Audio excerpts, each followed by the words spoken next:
Então tá, gente, estamos online aqui no Guardiões das Águas, nossa quarta aula de teatro. Eu vou dar um breve das outras aulas, vou falar para o nosso convidado se apresentar e começar a narrativa na nossa aula de hoje, que é criatividade, experiências e processos criativos.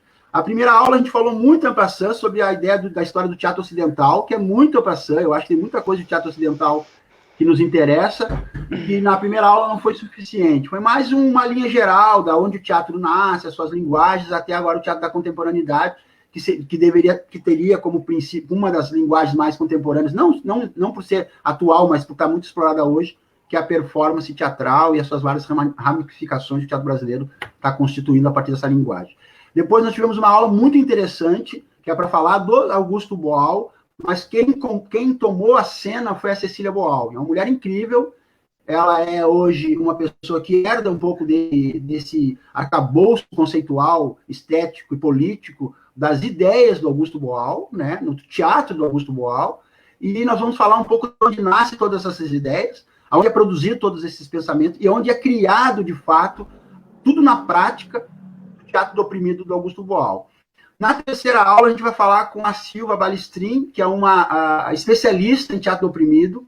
Tá? Eu estou fazendo, estava antes do coronavírus, e fique em casa quem puder, uma aula com ela de teatro invisível no DAD, estava com um convidado, e é uma das informações, das pesquisas que eu vou colocar aqui no chat, do que eu estou pesquisando no momento, é que do teatro visível, com a Silvia. E a Silvia vai falar de uma coisa fundamental para nós, que é o coringa do teatro do oprimido. Ela é uma coringueira, é uma coringa, e ela construiu uma boa parte dos exercícios que estão os exercícios do visual na prática, constituindo, inclusive, um primeiro núcleo do CPO do Rio de Janeiro. Tá? Inclusive, quanto política pública aos governos do Rio de Janeiro, ela esteve muito próxima a esse momento. A gente falou toda essa história de viajar e vivenciar com o Boal a construção de propostas de teatro fórum ou teatro legislativo. Na última aula, na terceira aula, na quarta, na quinta, eu falei com um grupo de teatro de Guaíba, Marachane, que é um dos idealizadores e conhecedores do Boal, fez um exercício com o Boal, a época o Boal em Porto Alegre, e depois o Boal no Fórum Social Mundial, e hoje eles têm uma escola que exercita teatro há 10 anos em Guaíba. A gente conversou um pouco da dinâmica do grupo de teatro que faz prática do teatro oprimido. Bom, de imediato, já passo a palavra para o meu camarada Ari. Ari, a palavra está contigo, meu amigo. Eu vou te interromper muito pouco nessa narrativa.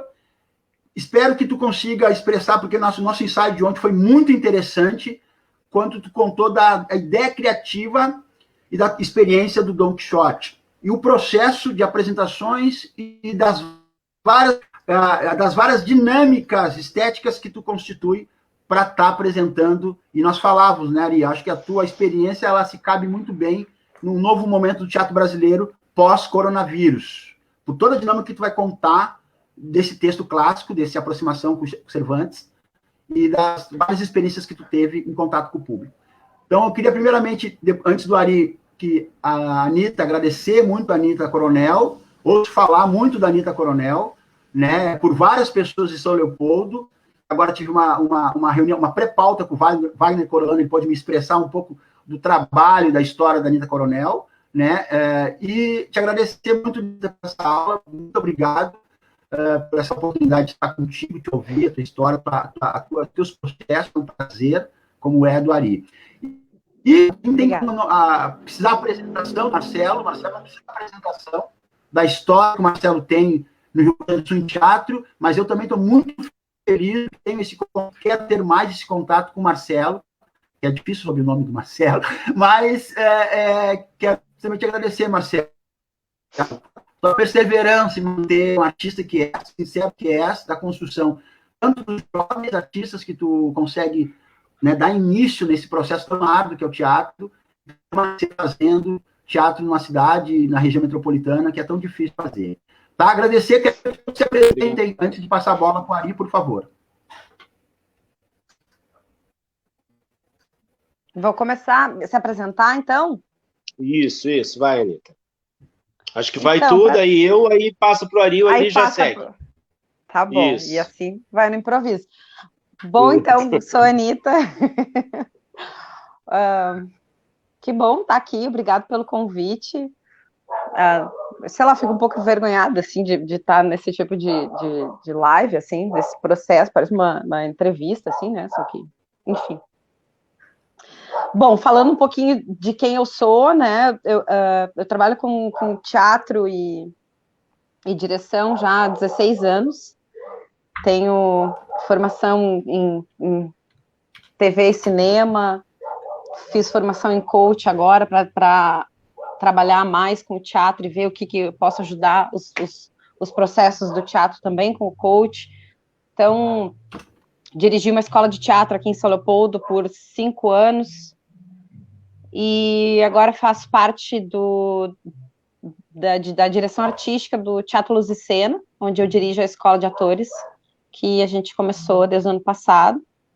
Então, a gente está implementando esse projeto lá, eu estou fazendo esse trabalho lá com eles.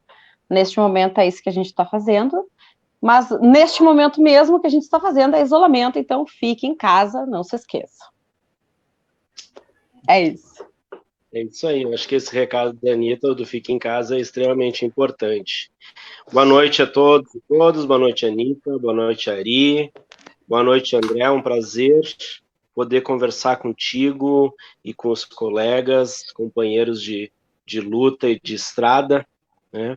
Fazer teatro é uma arte, e fazer teatro agora é reinventar a arte, né? Eu sou Marcelo Schneider, nem é tão difícil assim, né, André? O nome. Marcelo Schneider, eu sou ator, professor e diretor de teatro, né? Dirijo um grupo de teatro que é o Teatro Geração Bugiganga, que esse ano, em janeiro, nós completamos 27 anos de estrada, de história. Né? Onde eu comecei a fazer teatro, comecei ali a fazer teatro. Isso mesmo, né? Sou professor também da Rede Pública Municipal de São Leopoldo, né? Sou pedagogo, especialista em educação, né? Hoje exerço uma função dentro da própria secretaria, além, obviamente, de manter o trabalho de teatro com as nossas oficinas infantis, adolescentes, adultas, né? E as temporadas de teatro, né? E depois a gente vai conversar um pouquinho mais sobre tudo isso.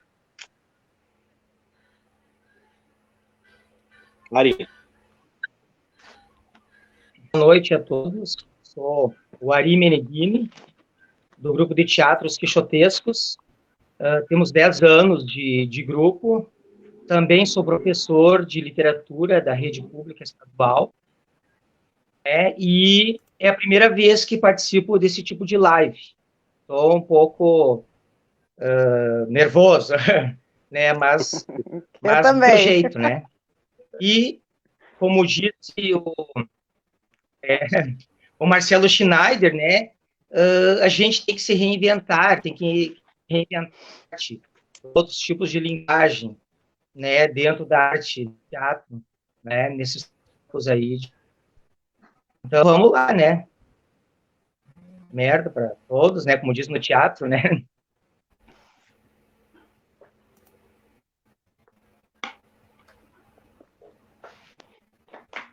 Bora!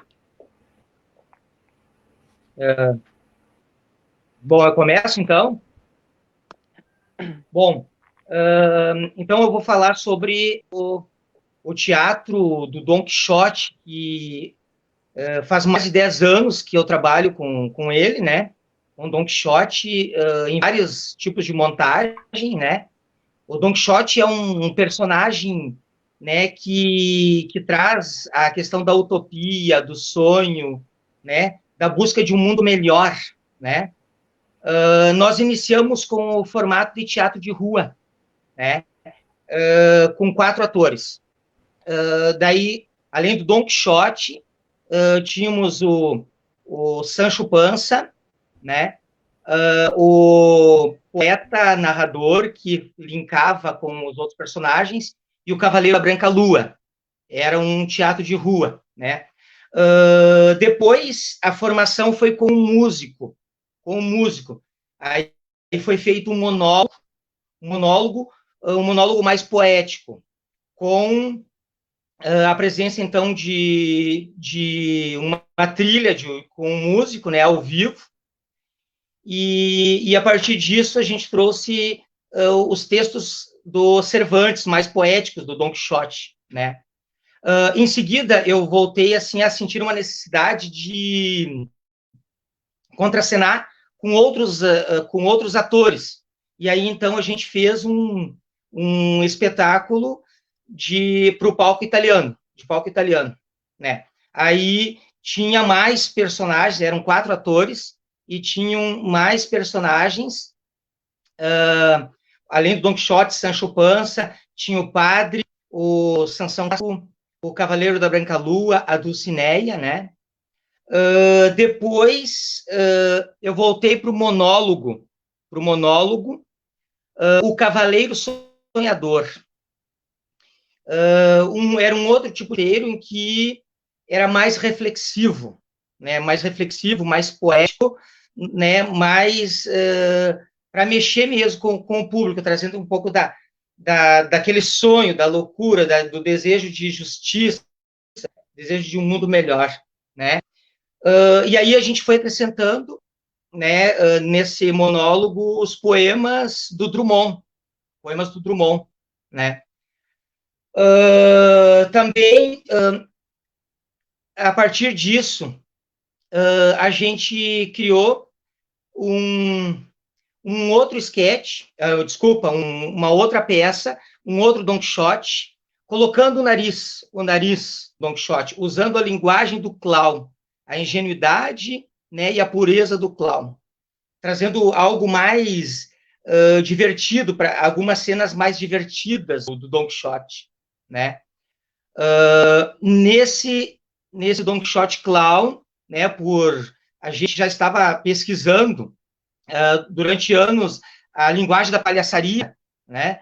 E aí então a gente resolveu colocar o nariz, né? O nariz vermelho, né? A menor máscara do mundo no Don Quixote, né? Esse Don Quixote clown, tivemos a versão pocket e a versão integral. Na versão integral, nós atuamos com 2 atores. Eu fiz o Don Quixote, junto com o ator Nico Doria, que fez a Dulcineia, o Sancho Panza, o Sansão Carrasco, o Cavaleiro da Branca Lua e os Moinhos. Ele teve que se virar nos 30, né? Fazer vários personagens, né? Para atuar com o Don Quixote. Bom, e atualmente, né? A gente utiliza, aliás, trabalha mais com o Don Quixote Clown. É o que a gente está mais, né? Atuando com o Don Quixote Clown.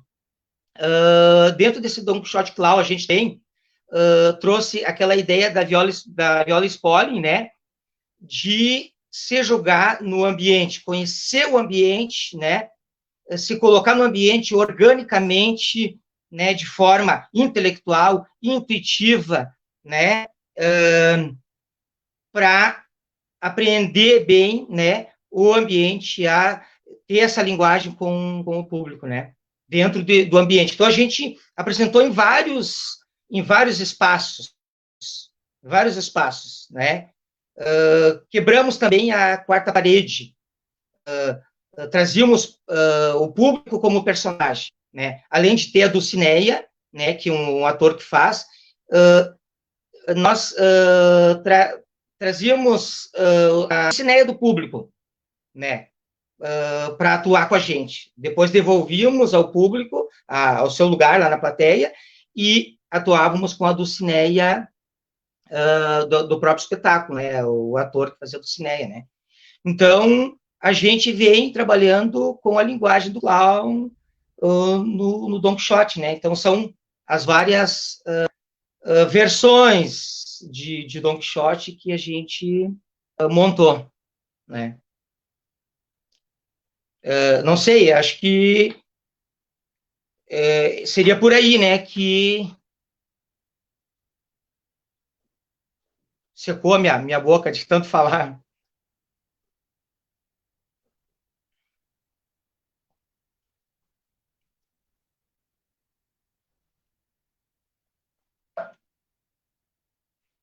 Não sei se falei muito rápido, não.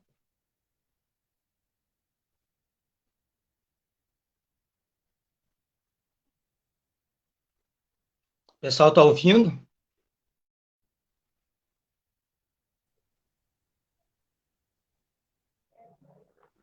Aqui estou ouvindo bem, Ari. Acho que o do André pode ser que tenha dado uma travada.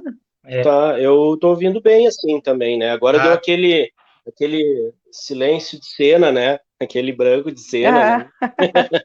Me lembrei assim, né? Sim. E eu não sei, André, como é que a gente faz, se a gente interage, podemos ir conversando ali, ou tu conduz numa pergunta.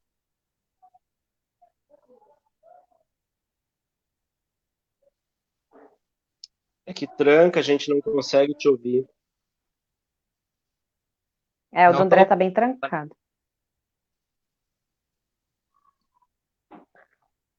Dá só para ouvir, só dá para ver os lábios do André. André, a gente não tá te ouvindo. Nós nos ouvimos bem, mas tu como não. Se tivesse sem microfone até.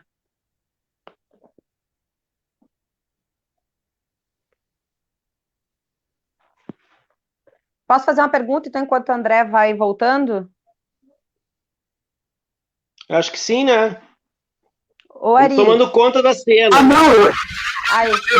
desliguei meu microfone, aí eu não conseguia falar mesmo, né? Mesmo que eu tentasse aqui com uma banda, outra banda larga mais potente, vamos dizer assim, eu não conseguiria vocês me ouvir mesmo. Eu poderia ser um ator de teatro de rua aqui, que não teria possibilidade alguma de vocês me ouvir. Ari, me fala só para que, assim, eu sei que o Marcelo e a Anitta... Abaixa um pouquinho, André, tá muito alto.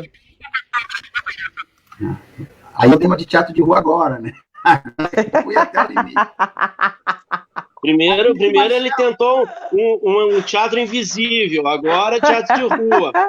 É isso, a gente tem que se reinventar aí. As várias linguagens. Acho que fica aberto para a Anitta e para o Marcelo interagir. Pode ser.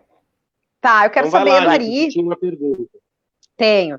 Ari, conta para mim como que funciona para ti, para o teu grupo, o processo de direção quando tu tá em cena. Como é que tu consegue fazer esse movimento de estar em cena, estar olhando a cena? Como que tu faz isso? Eu queria complementar, daí o Ari responde de uma vez só, assim, né? Eu tive a oportunidade de ver praticamente todas as versões, assim, né? Algumas na rua, outras na escola, na sala de aula, lá no Mocó, em vários lugares, né? A gente, na São Leopoldo Fest, então, diversos espaços, assim. E aí me chama muita atenção a quarta parede, né, que quebra, né? E como é que é isso? Quebra e como é que volta?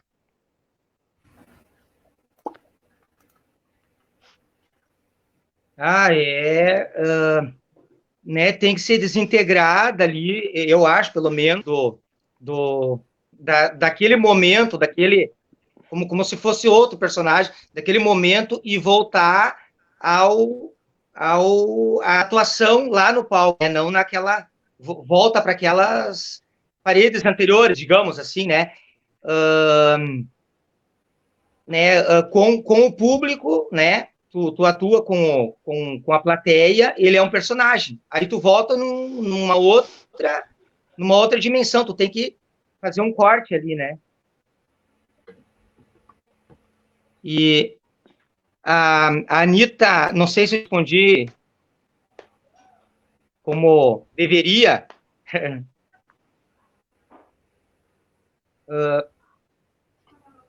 Tu tá me ouvindo? O Schneider? Eu tô ouvindo. Tô ouvindo. Sim. Acho que segue a narrativa. Tá. Bom, segue a narrativa. Quanto à pergunta da Anitta, né? Como, né, atuar e ir, né? É o caso. na verdade, tem uma co-direção. Quer dizer, sempre vai ter alguém ali me apoiando, alguém do grupo, né? Me apoiando, me orientando no momento que eu não posso fazer as duas coisas, né? Porque é impossível, né? E daí, no caso, quem não está em cena, ou a própria né, Kátia, que está sempre né, na frente, bastidores, em todos os lugares, né? No teatro, ela é muito sempre me ajudando, então ela também do Matiche, né? Então, sempre tem alguém junto, sempre tem alguém por trás, apoiando e fazendo a cena junto, ali com aquele olhar de direção. Sim. Isso. Bom, gente, já nesse aspecto da pergunta do Ari sobre a questão da direção, eu já passaria para a Anitta Coronel, para ela poder já discorrer a partir dessa pergunta, dessa ideia, como que ela pautaria esses processos no trabalho dela. Como é que ela discorre as técnicas, certo, ou então como é que ela aplica nos espetáculos de vivência que ela teve, porque acredito que ela dirigiu e ela foi dirigida. Então, acho que nós começamos a discorrer, e se a Anitta quiser falar de outros aspectos de criação, além da direção de espetáculos, ou da própria escola, ou mesmo de aulas, de trabalhos de aulas, ela também fica bem à vontade. Obrigada, André. Obrigada, Ari. Então, eu separei, porque como também a gente tem um tempinho mais ou menos breve para falar, né? Eu separei, então, um processo criativo que eu geralmente faço com as minhas turmas de formação de atores, certo? Então, partindo como se eu tivesse que fazer um guia para alguém fazer uma direção e a pessoa nunca dirigiu, né? E eu tivesse aqui, ó, pega isso aqui e segue esse mapinha aqui que tu vai conseguir, de repente, fazer pelo menos ter um passo a passo de como dirigir um espetáculo. Então, eu separei mais ou menos como se fosse isso, assim, certo? Como eu vejo esses processos e como eu já trabalhei. Então, partindo dos processos criativos, assim, né, pensando que a gente pode trabalhar com texto pronto ou adaptações, trabalhar com improvisações, que podem se transformar num espetáculo aí, corporais, ou a partir de texto, música, ou diversos estímulos, e um roteiro coletivo. Então, dentro desses processos criativos, eu trouxe o roteiro coletivo para falar um pouco sobre como que eu desenvolvo esse processo, né? Então, falando em processo coletivo, é importante ressaltar a seguinte pergunta: quem é o grupo com o qual eu estou trabalhando, né? É importante eu ter essa visão desse grupo bem entendida, bem estabelecida, né? Se é um grupo corporal, expressivo, né, onde os estímulos corporais funcionam super bem, são ágeis, conseguem trabalhar corporalmente qualquer cena, né? Ou se daqui a pouco é um grupo mais intelectual, né, onde o texto é muito importante, né? O texto seria o instrumento principal, que era mentalismo, usar aquele texto e trabalhar aquele texto. Ou se daqui a pouco eu estou trabalhando com um grupo super criativo, onde qualquer coisa é estímulo para criar conteúdo, né? São aqueles grupos em que dá aquela liga e que qualquer coisa sai dali, uma diversão, uma brincadeira e tudo vira cena, né? Então, separando, assim, alguns tópicos. Então, seria importante observar que tipo de turma, por exemplo, né, que tu tá trabalhando, ter bem definido quais estímulos que tu vai trazer para eles, né? Por exemplo, se tu tem uma turma muito intelectual e tu vai trazer vários estímulos corporais, ok, pode trazer resultado, mas você precisa entender que vai levar um pouco mais de tempo, né? Afinal de contas, eles têm uma outra forma de funcionar dentro da cena, né? Então, é legal observar isso, observar que medida que tem isso dentro do grupo, se é um grupo mais um, mais o outro, né? Ou se é um grupo totalmente mais corporal. Então, é legal observar isso, né, dentro da turma que está trabalhando. Aí, eu parto também de uma pergunta, que seria a seguinte: qual o efeito que eu desejo causar no público? Para mim, o resultado final, que seria como que isso chega para o público, ou pelo menos como que eu lanço isso, é uma das principais perguntas para o meu processo criativo, né? Como vai chegar na pessoa que está assistindo? Aí, claro que cada pessoa é diferente uma da outra, né? Mas nós temos códigos de comunicação, né? Temos códigos de expressões. Então, a gente sabe como que a gente pode induzir a nossa plateia a chegar a certo tipo de emoção. E aí a outra pergunta seriam quais as reflexões que eu desejo causar nesse meu público, né? Então, são as perguntas chaves, assim, que eu sempre coloco como que precisam ser respondidas ao longo do espetáculo, né? Que eu desejo que, quando está pronto o espetáculo e o público assiste, que esse questionamento surja das pessoas, né, no final. Aí, eu passo para pensando no seguinte, até fiz um desenho, não sei se vai ser visível, porque eu fiz a lápis, é como se fosse uma pirâmide, certo? A parte bem de cima da pirâmide, lá o topo da pirâmide é o nosso espetáculo, tá? E a cada um das bases dela, que eu fui separando, é como se fosse uma escada que vai subindo para a gente chegar nesse espetáculo, onde a gente vai responder essa pergunta: qual o efeito que eu desejo causar no público, quais as reflexões, né? Então, a base dessa pirâmide, dentro de um processo de um roteiro coletivo, seria definir, primeiro, que gênero que a gente quer trabalhar, né? E qual estilo que a gente vai trabalhar, né? Primeiro ver, mais ou menos, por onde que vai ser esse caminho. Beleza. E aí, depois, a gente fazer uma chuva de ideias, né? Um brainstorm dos desejos. E aí, essa brainstorm seria uma coisa bem livre, sem julgamentos, né? Onde cada um vai falando o que deseja, né? Vamos usar, por exemplo, um exemplo, sei lá, a gente escolheu trabalhar um drama e trabalhar um estilo mais realista. Beleza. Aí, dentro desse brainstorm, os alunos, os participantes do grupo, vão soltar todas as ideias que ele tem dentro do universo que eles imaginam que seria um drama, né? Então, eles jogam. E a gente passa, sei lá, um tempo fazendo isso. Uma aula, né? Não sei quanto tempo, depende de cada aula. Mas a gente esgota isso, né? Usa folha, usa cartaz, cartolina, esgota bem isso. E aí, então, nesse momento, eu, como diretora, eu já vou tirar um termômetro, né? Eu já vou ter um termômetro do que esses atores que eu vou trabalhar, eles desejam. Então, sei lá, por exemplo, a gente escolheu trabalhar o drama e escolheu trabalhar realismo, né? Então, daqui a pouco um ator quer muito, eu gostaria de morrer em cena, eu quero fazer uma pessoa doente que passa mal, o outro quer fazer uma curva dramática do personagem super bem definida, partir de um lugar e chegar em outro e tal, né? Então, eu vou tirando esse termômetro dos atores, eu vou vendo que desejos que eles têm. Até porque quando eu trabalho com grupos de formação, alguns nunca participaram de oficinas de teatro, eles chegam verdes, e outros estão ali para se melhorar, para se trabalhar, e também para realizar desejos, né? Então, eles querem se desafiar em certas situações. Então, alguns deles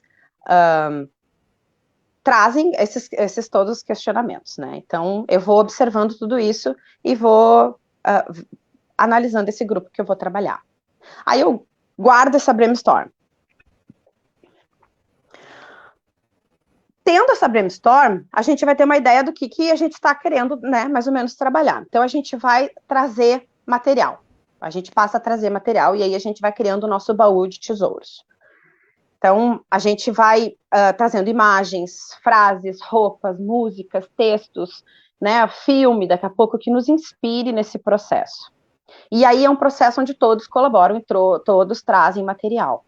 A partir desse material que a gente coleta, que a gente vai fazendo o nosso baú, eu vou trazendo para o grupo ideias de improviso, né? Então, a gente vai fazer agora o nosso baú de cenas, a partir dessas imagens e frases que a gente foi trazendo.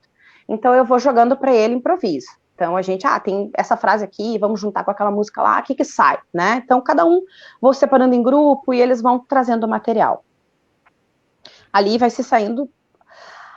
Geralmente, nesse momento, que a gente fica 1, 2, às vezes 3 aulas trabalhando com isso, é nesse momento em que vai sair o norte do espetáculo dentro de um processo criativo. É ali que alguma coisa vai acontecer, uma cena vai acontecer, magicamente, lindamente, onde todos vão parar, vão olhar e vão dizer, cara, é isso, é daqui que a gente quer partir. E aí, então, a gente vai ter o nosso norte, né? Então, a gente, a partir disso que a gente foi criando até agora, a gente tem o nosso mapa, temos o nosso norte, e aí, então, a partir dessa cena que todo mundo se identifica, a gente começa a trabalhar em cima dessa cena.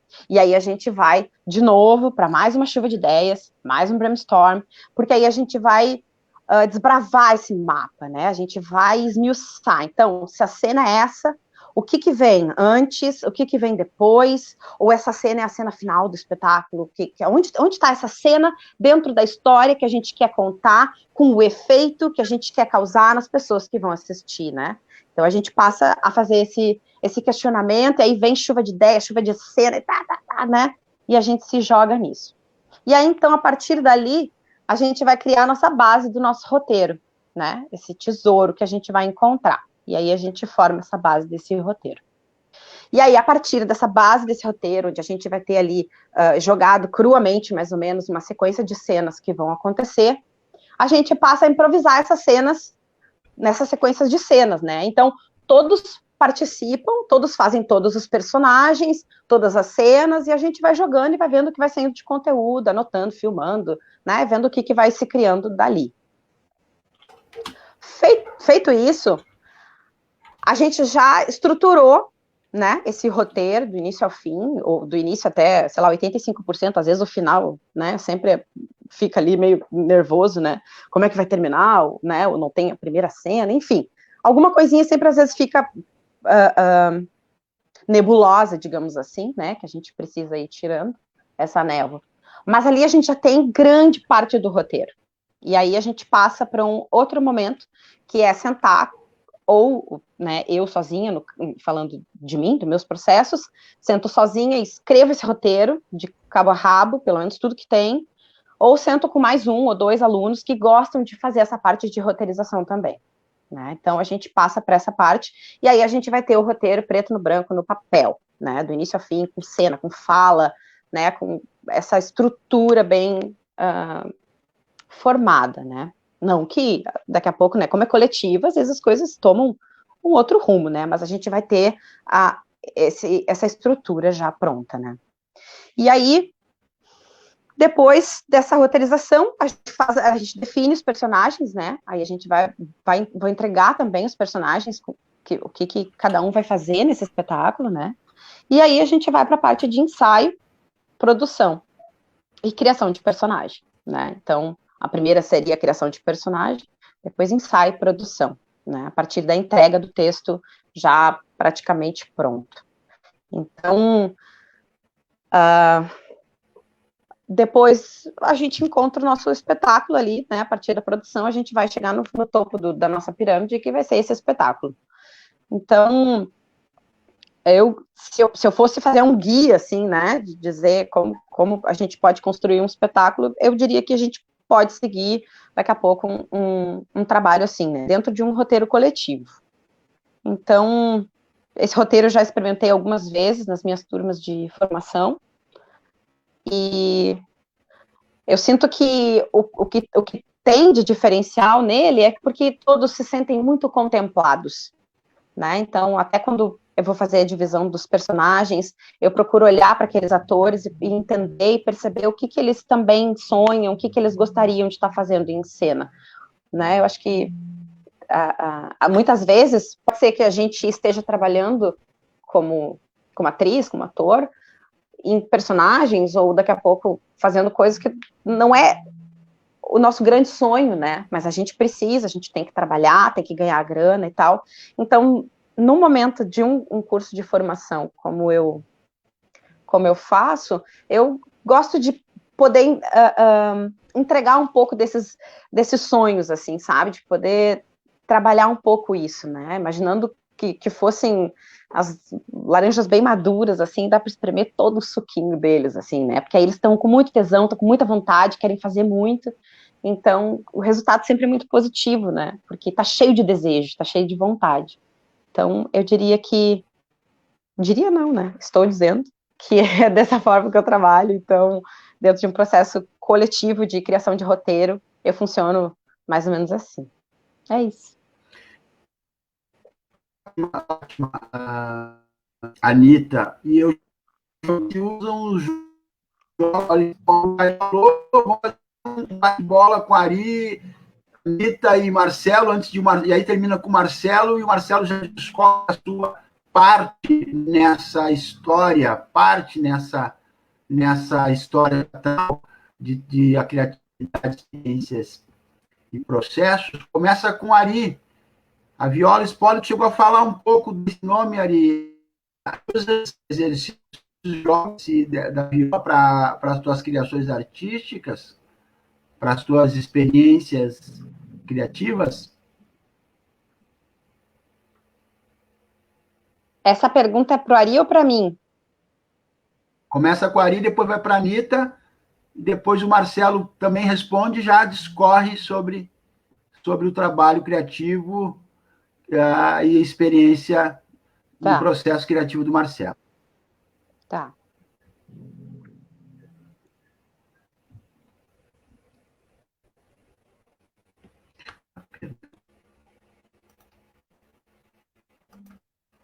Tá travado, Ari. Tá desligado o teu microfone, Ari.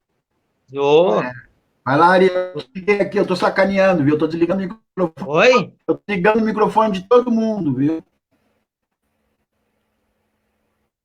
Dá para ouvir agora? Não, agora estão ouvindo? Sim. Sim. Hã? Tá.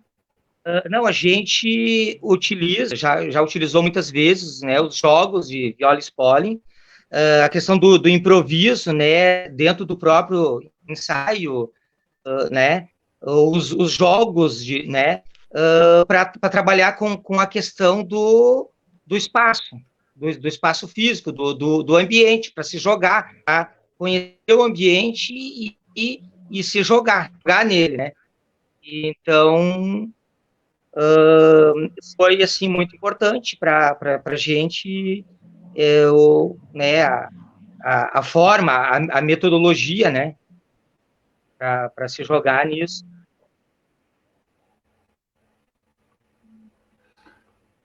Anitta? Não. Não utiliza? Raramente. Não, faz muitos anos que eu não utilizo. E quais as referências de pesquisa que tu tens para trabalhar novas interações com os alunos?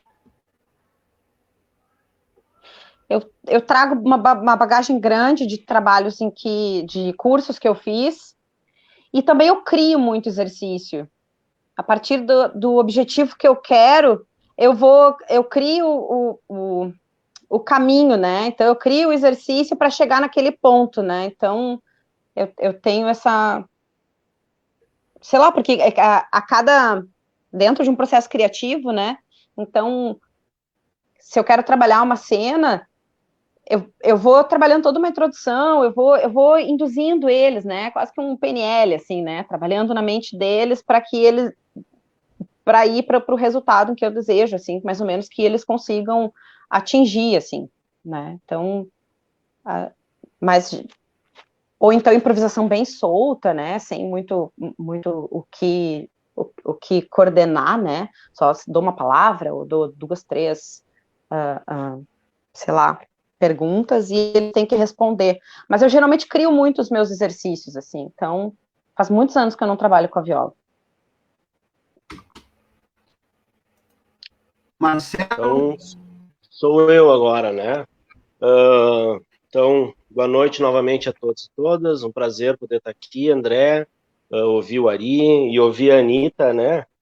Ouvindo a Anitta, assim, eu fiquei meio sem palavras, porque tudo que ela falou parece que quando ela falando, eu vendo as oficinas e os trabalhos que a gente desenvolve no TGB, né?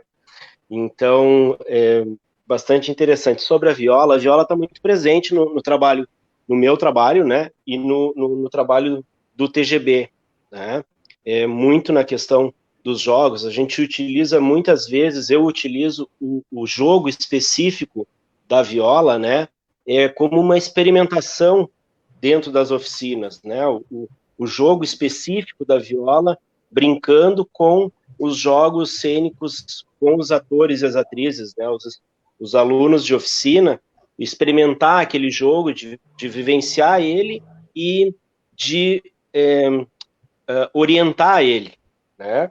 Então, assim, a viola está muito presente nesse referencial, quando ela traz para a gente a questão da diferenciação entre o teatro contextualista e o teatro essencialista, né? Uso muito essas referências para chegar na Reverbel, né? E na Ingrid, né?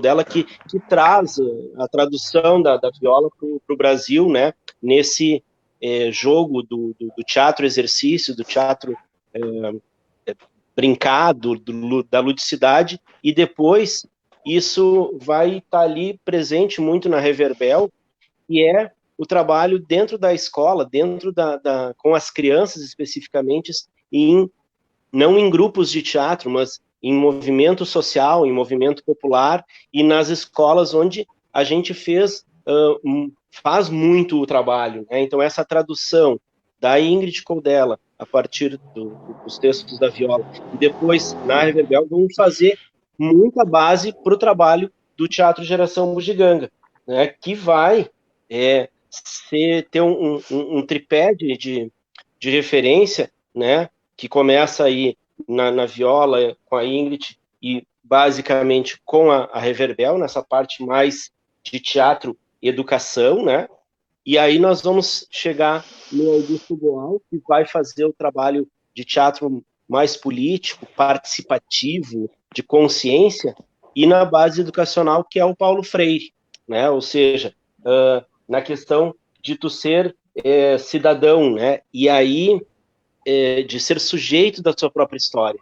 E aí, no que a Anitta estava trazendo, né, dos processos criativos, eu fiquei encantado a forma como a Anitta traduziu todo um processo criativo, né? E aí eu lembrando muito sobre os nossos processos criativos dentro das oficinas. Ontem a gente, no ensaio, trabalhava um pouquinho sobre as características de direção, né?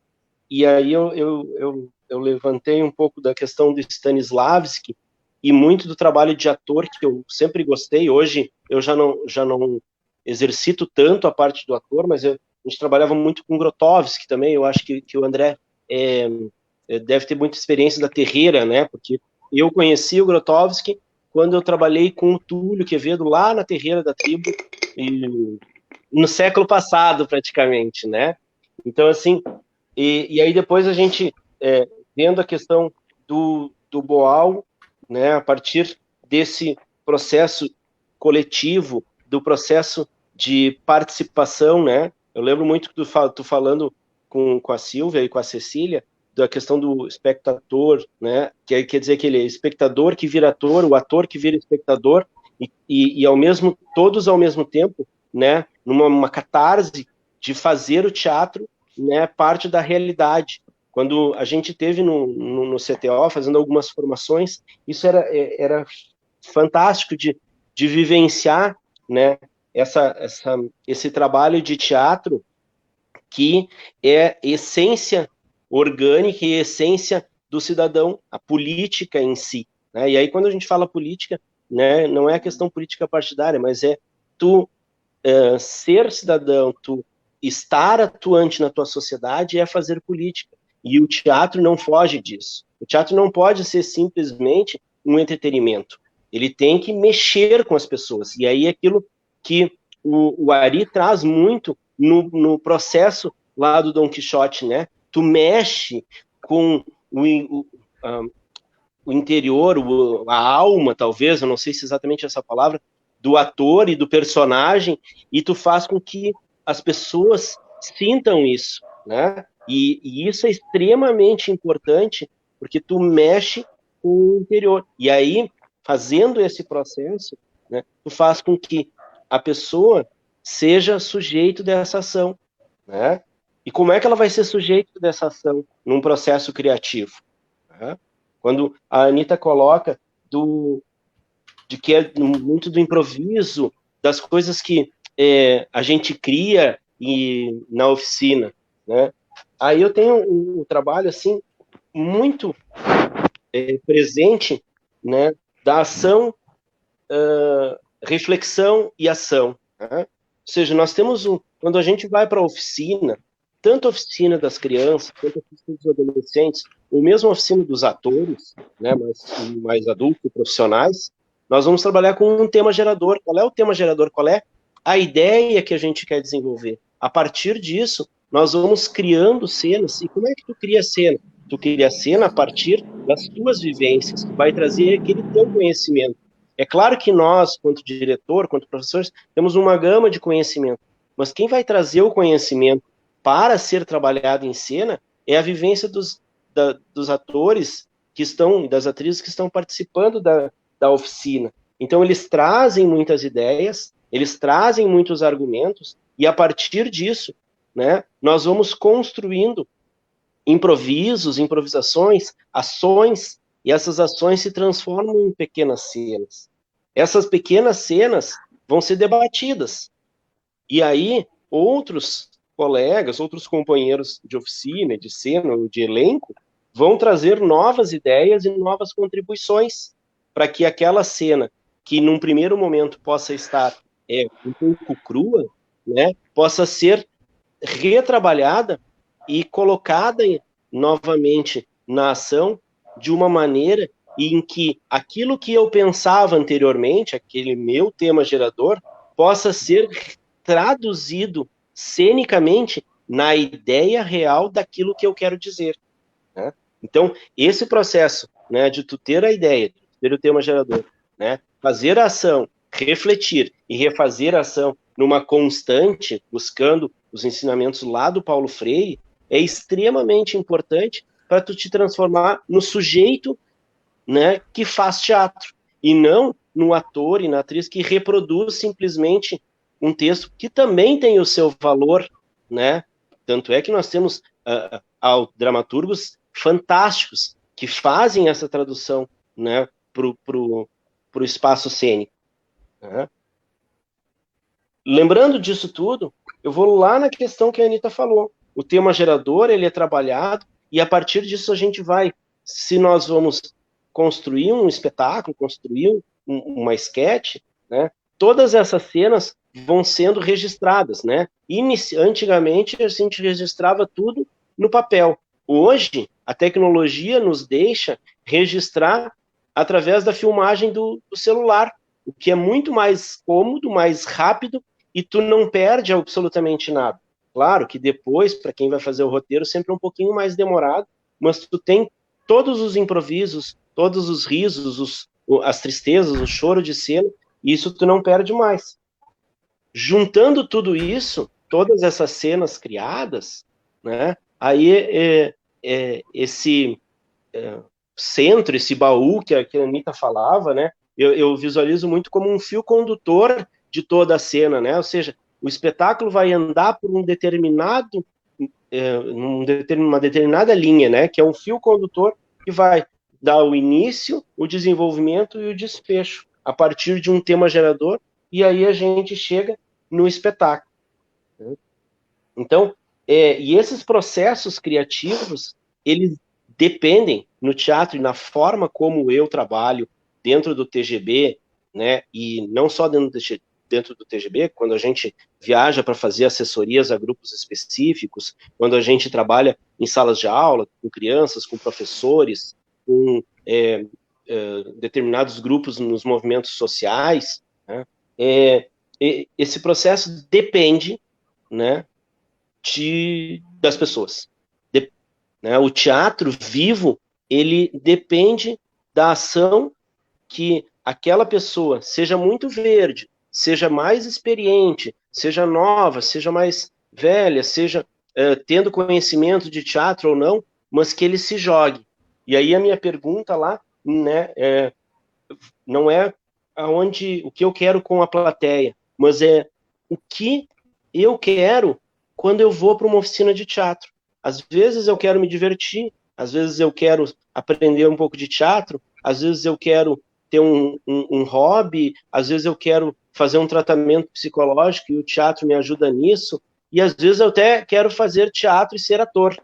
E tudo isso vai ser respondido quando eu me jogar e me permitir a fazer a cena, a fazer a ação, a brincar, né? E a acreditar naquela expressão, seja corporal, seja verbal, seja musical, seja instrumental, que eu vou permitir ao meu corpo, ao meu ser, né, fazer lá naquela cena. E, além disso, partilhar com o colega que também tem essa ideia. Juntando todas essas ideias, é que a gente vai construir uma pequena cena. E essas cenas vão se somar para chegar a um espetáculo. Esse espetáculo pode, no início, não ter nem pé nem cabeça, né? Ou seja, pode ser cenas completamente distintas. E aí, aquele sentar de refletir vai fazer com que a gente construa esse fio condutor que vai nos dar uma história. Esse é um processo criativo a partir da coletividade. E aí a gente pode jogar para um segundo momento, que é aquele trabalho que tu tem um texto. Agora, nós temos um texto, né? Vamos pegar um texto específico, Shakespeare, Mauro Razzi, vamos pegar... Tem agora tantos textos novos de autores jovens, né? E de autoras, né? Eu estava falando com a Fernanda, das autoras negras que estão fazendo muitos trabalhos no Brasil e sendo conseguindo com que as pessoas brasileiras sejam vistas, né? Porque às vezes a gente tem que pegar coisas de fora, não, nós temos muito aqui. E aí a gente tem que colocar esse texto na experimentação, respeitando aquilo que o autor nos traz, mas também respeitando aquilo que os atores querem trabalhar e brincar com esse texto. E aí retrabalha todo ele nessa mesma linha, né, a partir de temas geradores que a gente puxa dessa história já descrita e reescreve, né, cenicamente um novo espetáculo. Então, são dois formatos, né, que são importantes de se colocar. E um terceiro que eu gostaria de levantar, né, que é um trabalho sobre uma redefinição de estética, né, que a gente vem trabalhando em pesquisa do TO, né, que é o teatro do oprimido. E aí o teatro do oprimido fala sobre as estéticas, né? E quando tu fala de estética, num filme geral, assim, é aquela coisa que é bonita. E, na verdade, o que a gente tem que questionar é o que é bonito. A estética, cada pessoa, cada grupo, cada lugar, cada espaço tem a sua estética e a sua beleza. E é importante que, quando nós formos para a cena, essa estética seja respeitada e representada. Como se faz isso? É justamente não tendo receio de ir para a cena e explorar todas as suas possibilidades. E aí, no final de tudo, sempre registrando para que, no momento de finalização da construção do espetáculo, ele tenha, né, a cara, o objetivo, né, e principalmente a cumplicidade de quem o criou. Eu posso ficar falando milhares de coisas, porque eu tenho várias anotações aqui, mas eu acho que eu vou segurar por aqui, senão a gente não consegue debater.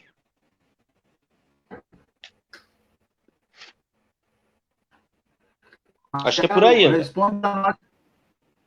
Ótimo. Responde para a experiência com o teatro do oprimido. A UTO, para mim, cara, assim, eu ouvindo a Silvia na outra live que tu fez e a Cecília, para mim é emocionante, né?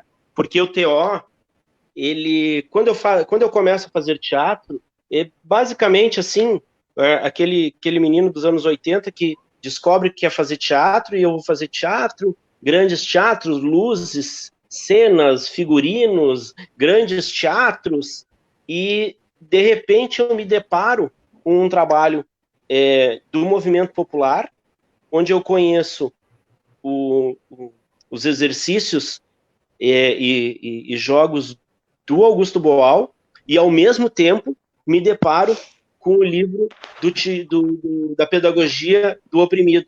Então junta Paulo Freire e Augusto Boal numa cabeça de alguém que não fazia ideia de que o teatro podia ir além de um palco e a cortina que abria aquela plateia sentada, né?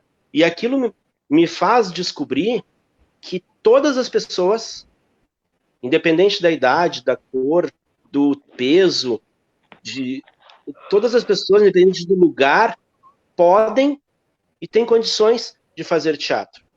O Boal faz isso em mim, né? E tanto é que dentro do TGB, né, o próprio nome, nosso nome, né, o Teatro Geração Bugiganga, as pessoas perguntam por que Bugiganga? Porque dentro da sociedade, né, as pessoas precisam ter uma altura, precisam ter um status, precisam ter uma estética específica para em determinado lugar, senão ela já não serve mais. Ela vira quase que uma bugiganga social, né?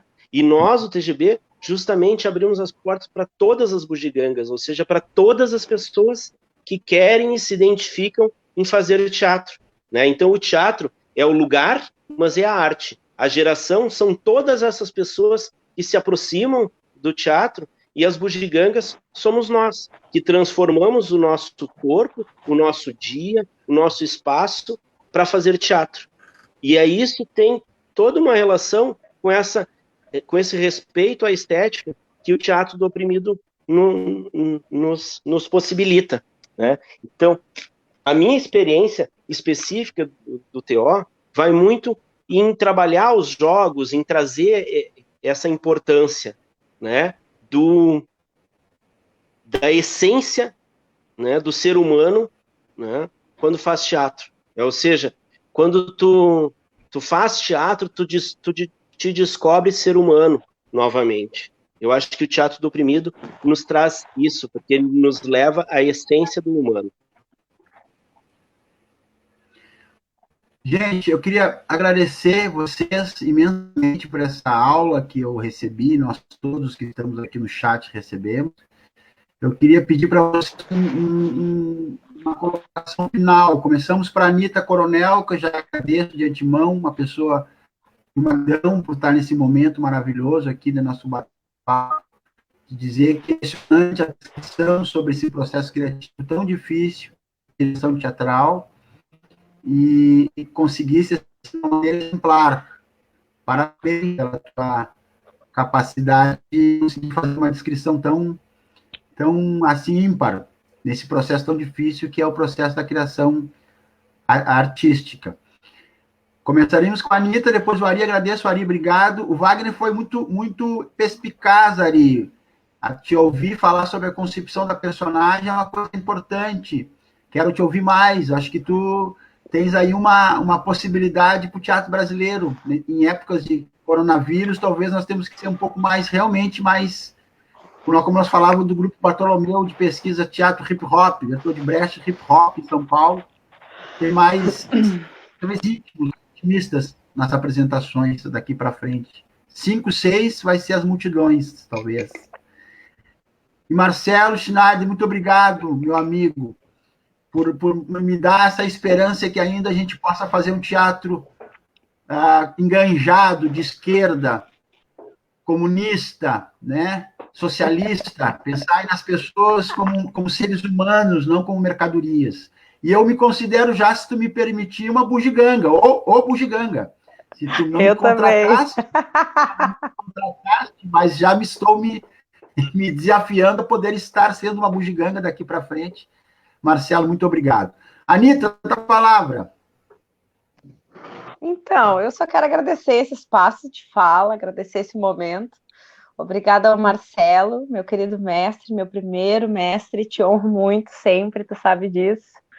Mora no meu coração e todas as experiências que eu tenho, sempre o que eu busco é lá na minha essência, no iniciozinho, deitadinha no chão, tu com a mãozinha no meu peito e dizendo, respira.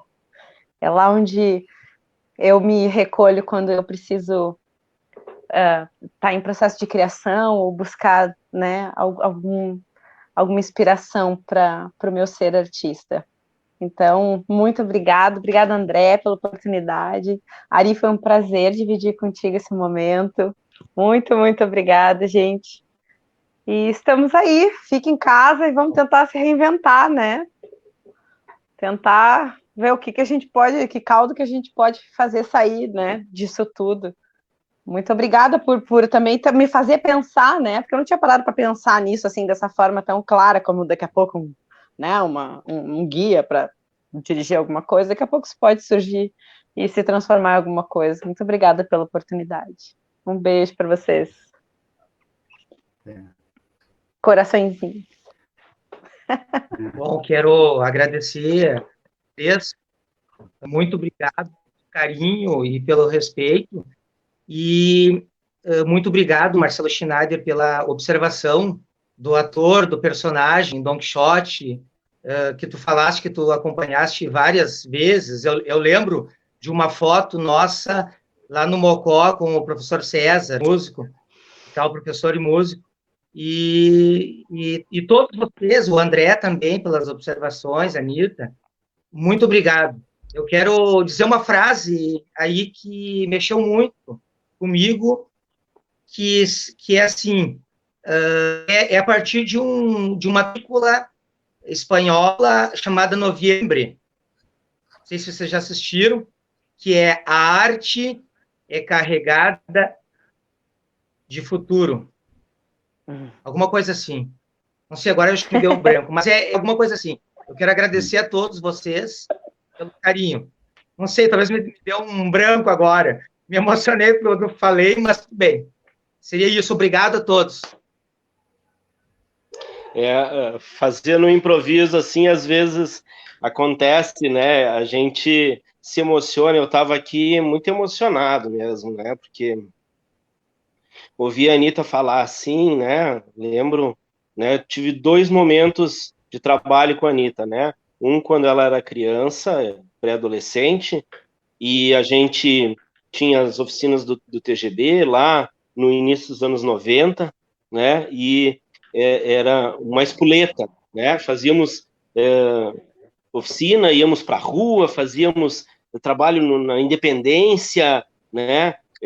Eu não sei quem era mais louco, se éramos nós, os diretores do TGB, ou os pais das crianças que deixavam eles com a gente, né? Então, e depois a gente teve um reencontro, né? Já a Anitta extremamente experiente quanto atriz, né? Atuamos com vários espetáculos de ecologia, da Mala Mágica, em várias viagens, né? Isso foi um reencontro e um reaprendizado, né? Eu e o Ari vivemos nos prometendo que precisamos fazer uma oficina junto de TO, então, quem sabe, lançamos aqui para a gente poder trabalhar junto, né, Ari? E no Teatro do Oprimido, né, que tanto importância tem para o nosso país. Às vezes a gente desconhece tantos os nossos mestres e lá fora eles são mais reconhecidos, né? Eu quero aqui deixar um agradecimento muito grande a vocês dois por poder partilhar com vocês, ao convite do André, que é uma referência, né, no teatro no Rio Grande do Sul, né, pelo trabalho que vem desenvolvendo, pelo trabalho da Terreira da Tribo, né, e quero deixar um grande abraço ao pessoal do TGB que está acompanhando a gente, né, todas as pessoas do TGB atualmente, ao pessoal que já é mais experiente, né, porque a gente tem gerações e gerações aí de bugigangas, como falou o André, né, e dizer que o teatro é vida, né, e o ser, ele torna-se humano ao descobrir o teatro. Ao descobrir o teatro. Beijo, e precisamos fazer mais encontros desses. Eu queria muito agradecer, estão chegando vários leopoldenses aqui parabenizando essa turma magnífica. Nós já estamos já no nosso horário. E a cortina, né, a cortina vai ter que fechar, mas nós vamos abrir outras cortinas e outras pautas do nosso diálogo sobre teatro aqui, e quero contar com vocês, né? Vocês são meus parceiros, eu já me considero quixoteiro, um bugiganga, né? E a Anitta, com essa expressão que nos apresentou de direção, já tem uma diretora para me dirigir. Então, tá tudo em casa. Até verdade. então, Beijo, gente. até mais. Obrigada, gente. Valeu. Beijos. Tchau, tchau. Tchau.